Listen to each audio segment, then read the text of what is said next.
Hello, my name is Morgan, and I am in Professor Childs' mythology class. And I had the opportunity this year to do a project for honors about mythology. And I wanted to talk with anyone who was interested about kind of the results of the project. The project was an analysis of AI written mythologies.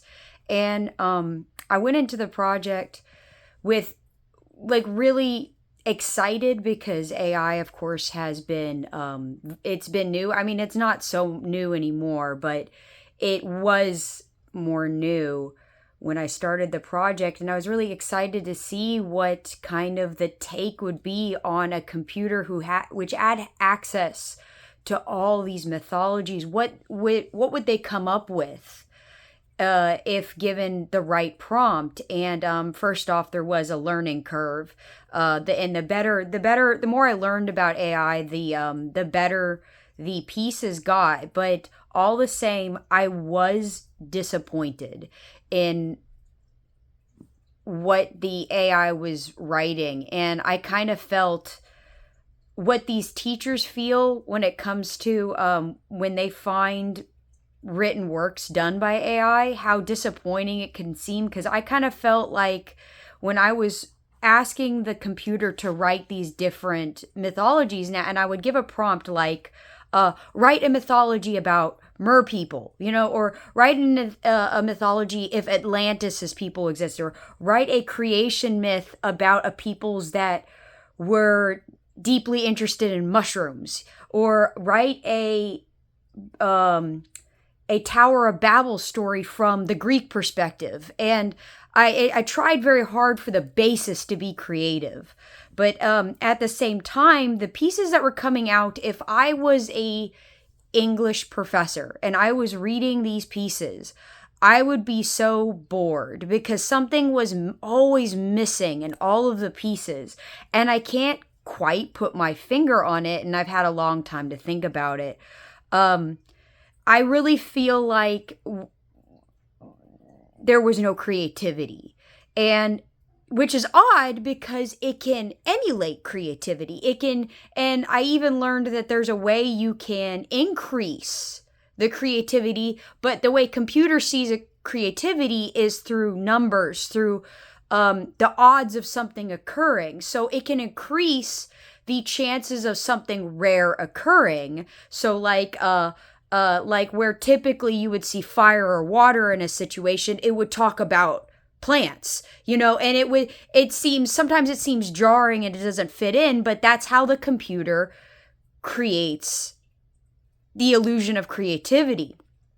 So I had two problems with this, which were quite comical. If I increased the creativity, one of my stories was like, it had Zeus riding Pegasus into battle. And it was really cute. It was funny, kind of in a meme sort of way, but of course doesn't feel canon. And then I had this happen more than once where the myths just interchanged names, where they would come up with a creative name, but it would be from a different culture instead of the culture that it was supposed to be writing about.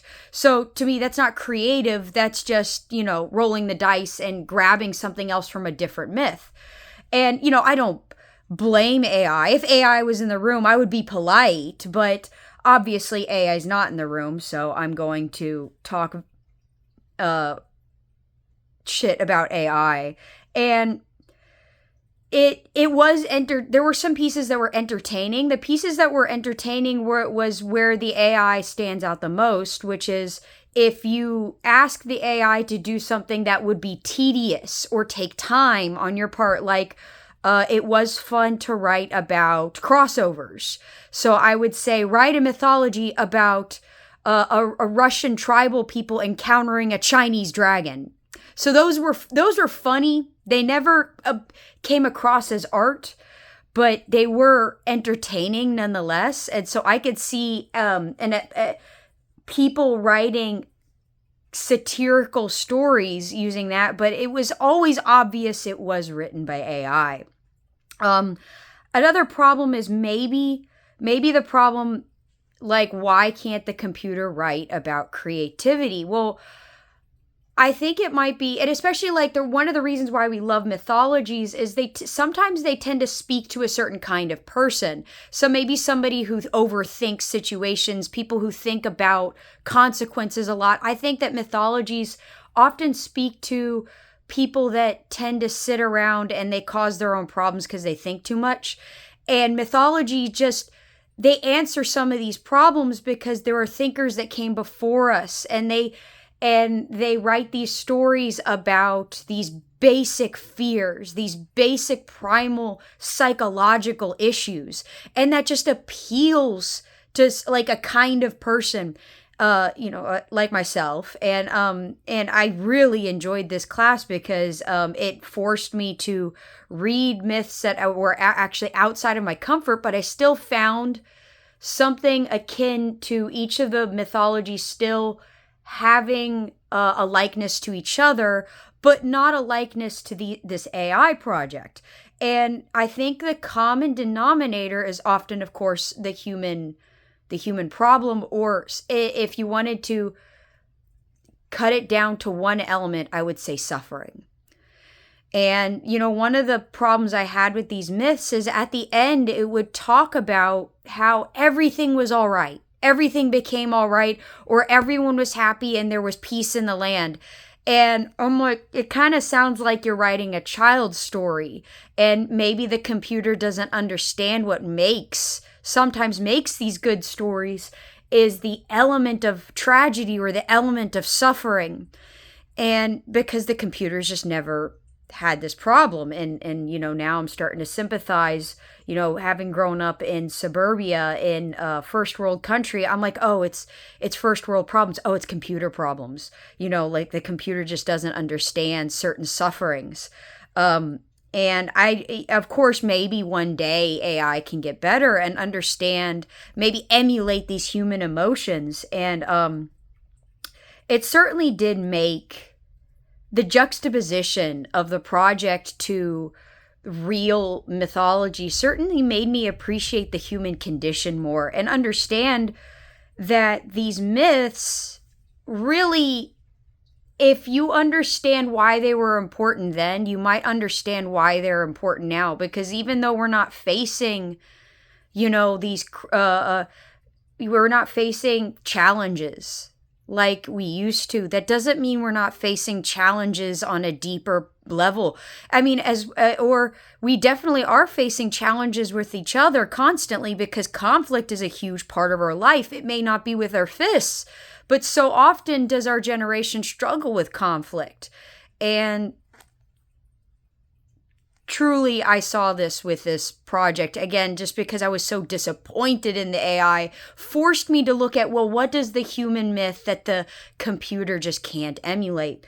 And with this language model. And but there was a single myth that came out that I said, that actually sounds a bit more normal. And this is kind of ironic, because the myth that actually sounded the most natural is ironically the myth that you would think the computer would understand, is right at the end of the project. As I was making my conclusions, I said, I'm going to give it one more try.